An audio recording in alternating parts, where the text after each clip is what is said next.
10th के बच्चे हों, उनके लास्ट लाइव क्लास मैंने लिया था, तो उसमें बताया था relationship between zeros and coefficient of polynomial. ठीक है, इसमें कुछ डाउट रह गया था। जो आवाज़ बहुत ज़्यादा करेगा, इसको बंद कर। उसमें कुछ डाउट रह गया था, बहुत सारे बच्चे को डाउट था, तो फिर से आज मैं उसका वीडियो बना रहा हूँ। आप कल इस वीडियो को जरूर देखिएगा। तो अगर फिर भी डाउट बना रह जाता है तो फिर से हम लोग कल लाइव क्लास में मिल रहे हैं। ठीक है, तो फिर देखते हैं आज रिलेशनशिप कैसे बनता है, सम ऑफ जीरोज क्या होता है, प्रोडक्ट ऑफ जीरोज क्या होता है। ठीक है, स्टार्ट करते हैं। देखिए, लिखा भी है मैंने यहाँ पे, टॉपिक्स लिखा है क्लास 10th वाले बच्चों के लिए। पॉलिनोमियल का जो टॉपिक्स है, relationship between zeros and coefficient of a polynomial.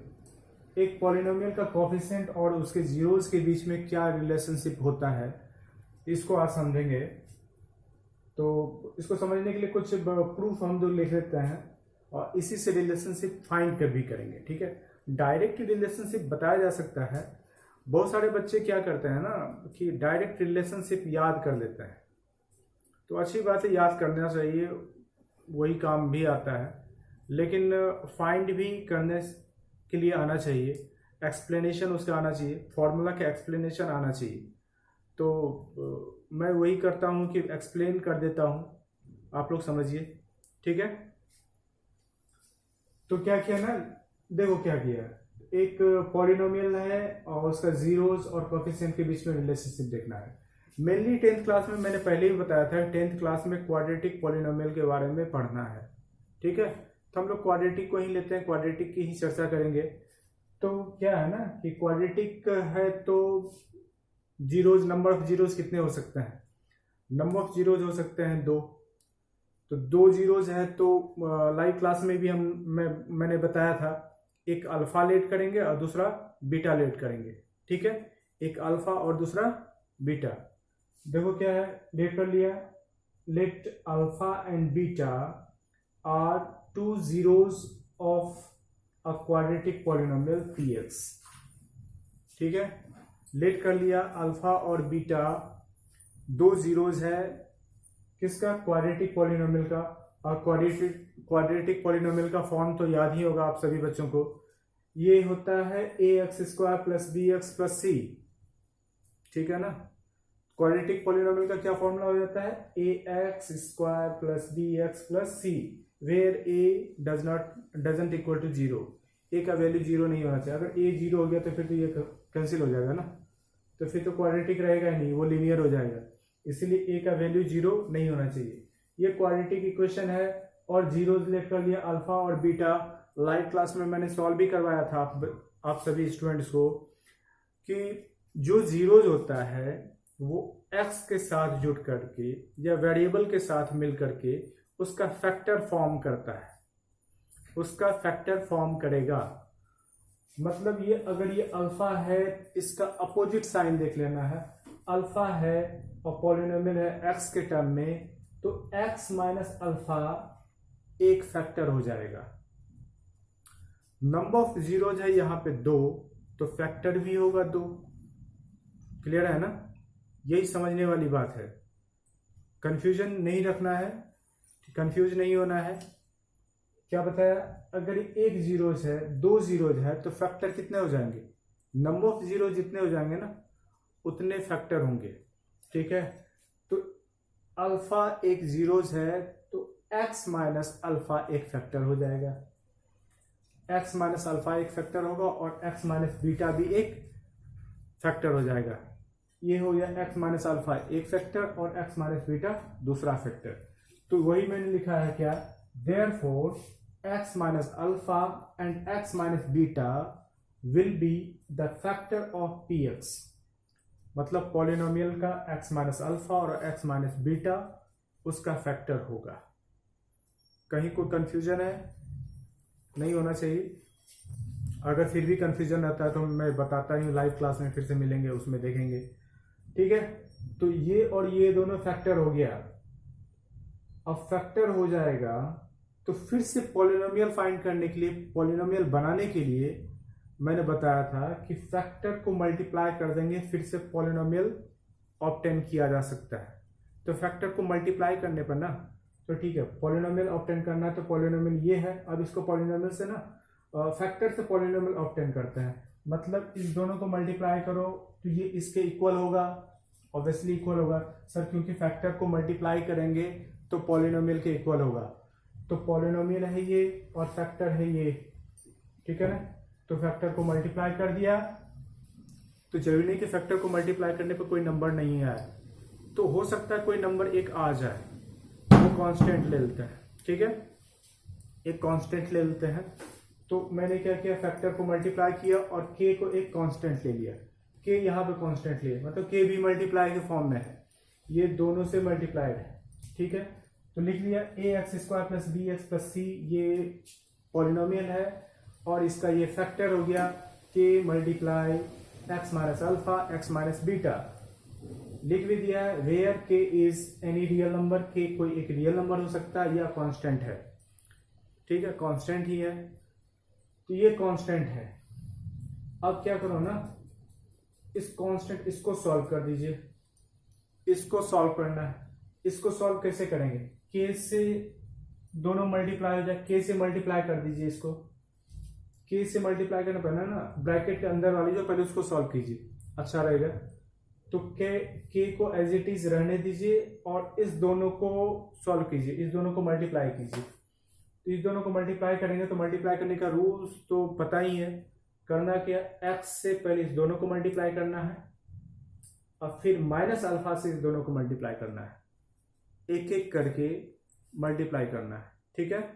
One by one हम मल्टीप्लाई करेंगे। एक्स से एक्स माइनस बीटा को मल्टीप्लाई कर दिया यहाँ पे, फिर माइनस अल्फा से इस दोनों को मल्टीप्लाई कर दिया, ठीक है ना। अब x से मल्टीप्लाई करेंगे तो क्या हो जाएगा, x multiply x square, x multiply beta तो minus beta x, alpha multiply x तो माइनस अल्फा एक्स, माइनस है, minus minus plus alpha multiply beta तो अल्फा इंटू बीटा, ठीक है, अल्फा इंटू बीटा। यहां तक समझ में आ गया। अब देखो क्या ना, ये दो जो सेम टर्म का होता है, जो लाइक टर्म होता है ना, वो एक साथ ऐड हो जाता है। ये दोनों x का टर्म का है, दोनों का वेरिएबल सेम है, x ही है, मतलब दोनों एक साथ हो सकता है। ये दोनों जो है एक साथ हो जाएगा, ये दोनों एक साथ रहेगा। तो क्या किया ना, इसमें देखिए क्या कुछ कॉमन है, इसमें भी माइनस है, इसमें भी माइनस है, तो मैंने माइनस कॉमन ले लिया, माइनस कॉमन ले लिया। उसके बाद x भी तो दोनों में कॉमन है, तो x भी मैंने कॉमन ले लिया। इधर x लिख सकते हो, किधर भी लिखो, कोई फर्क नहीं पड़ता है। x कॉमन ले लिया तो बच गया क्या, बीटा प्लस अल्फा, या इसको सीधा करके लिख दीजिए तो क्या हो जाएगा, अल्फा प्लस बीटा, नहीं अल्फा प्लस बीटा, ये ऐसे ही रह गया, x square minus alpha plus beta into x, अब प्लस अल्फा इंटू बीटा, ठीक है। यहां तक समझ में आया। क्योंकि बोर्ड में अब जगह नहीं है तो इसको इरेज करते हैं, ठीक है, फिर से, ठीक है। तो फिर आगे देखते हैं, देखो क्या किए थे, जहां तक थे उसके आगे बता रहे हैं। तो वीडियो को पॉज करके जरूर देखना, ठीक है, पॉज करके देखिएगा तो फिर समझ में आएगा। जहां भी नहीं समझ में आए वहां पॉज कर दीजिए, इसको बंद कीजिए ना, आवाज आ रहा होगा, उससे कोई फर्क नहीं पड़ता, ठीक है।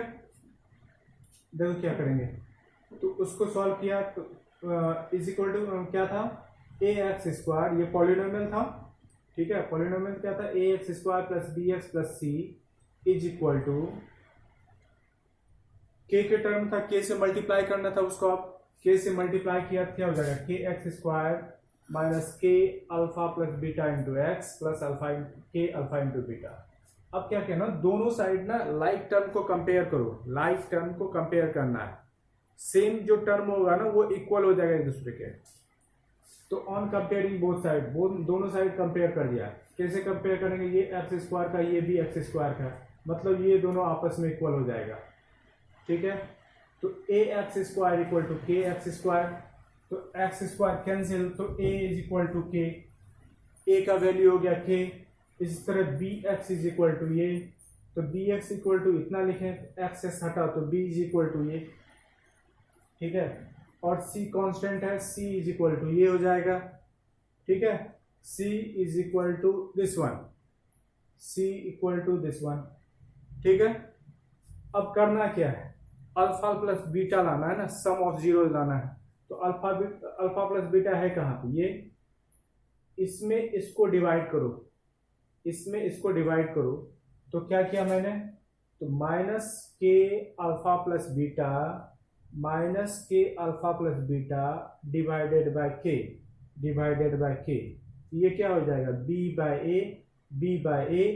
एक्चुअली यहाँ माइनस आ रहा है, तो माइनस को हटाने के लिए माइनस से मल्टीप्लाई कर दिया दोनों साइड में, ये हो जाएगा माइनस माइनस के, ये तो पहले से था ही, इसमें क्या हो जाएगा माइनस माइनस प्लस, तो के multiply alpha plus beta by के, ये हो जाएगा माइनस बी बाय ए। समझ में आ रहा है। तो किया क्या, माइनस बी बाय ए को डिवाइड कर दिया, तो ये अब कैंसिल होके हो जाएगा alpha plus beta is equal to minus b by a, minus b by a. तो माइनस बी क्या था, माइनस बी क्या है, कोफिशिएंट ऑफ एक्स है, बी है कोफिशिएंट ऑफ एक्स, तो माइनस के साथ लग जाए क्या हो जाएगा, minus coefficient of x. A क्या है, coefficient of x square, a है कोफिशिएंट ऑफ एक्स स्क्वायर, ये हो जाएगा कोफिशिएंट ऑफ एक्स स्क्वायर। ये रिलेशनशिप आ गया, जीरोस था तो sum of zeros is equal to minus coefficient of x divided by coefficient of x square. कहीं कोई डाउट, क्या बताया, sum of zeros is equal to minus coefficient of x divided by coefficient of x square. Clear है।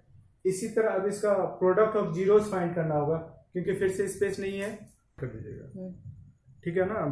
अब देखते हैं इसी तरह, जैसे देखें अल्फा प्लस बीटा, अब देखेंगे अल्फा इंटू बीटा कहाँ पे, अल्फा इंटू बीटा सी का वैल्यू है, C is equal to alpha into beta, तो सी और ए में है के, अब कर दो सी बाय ए, सी बाय ए करेंगे, ये हो जाएगा क्यों सी बाय ए करेंगे तो हो जाएगा के alpha plus beta, alpha into beta by के cancel, alpha beta is equal to C by a, ठीक है, सी बाय ए।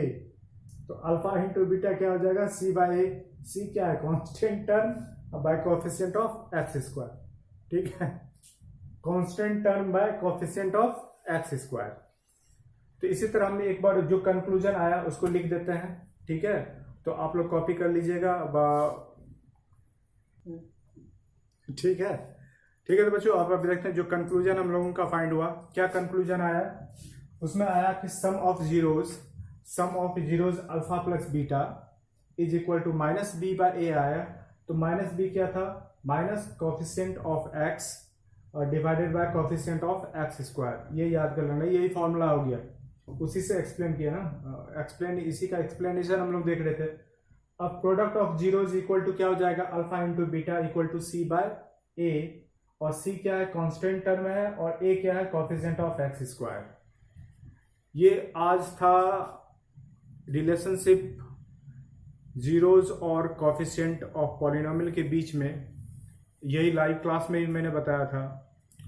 कुछ बच्चों को समझ में नहीं आया था, उम्मीद करता हूं कि वीडियो देखने के बाद आप सभी बच्चों को समझ में आएगा। फिर भी अगर कहीं डाउट रह जाता है तो हम लोग फिर से इसको लाइव क्लास में एक्सप्लेन करेंगे। तो फिलहाल अगर एक्सप्लेनेशन में थोड़ा भी डाउट हो तो ज़रूर पूछिए, और सबसे ज़रूरी चीज़ ये फॉर्मूला याद कर लीजिएगा, इससे क्वेश्चन तो ज़रूर सॉल्व हो जाएगा। अगर आप केवल क्वेश्चन बनाने के लिए पढ़ेंगे, क्वेश्चन सॉल्व करने के लिए, तो इस फॉर्मूला से क्वेश्चन ईजिली सॉल्व हो जाएगा, ठीक है। तो फिर मिलते हैं लाइव क्लास में।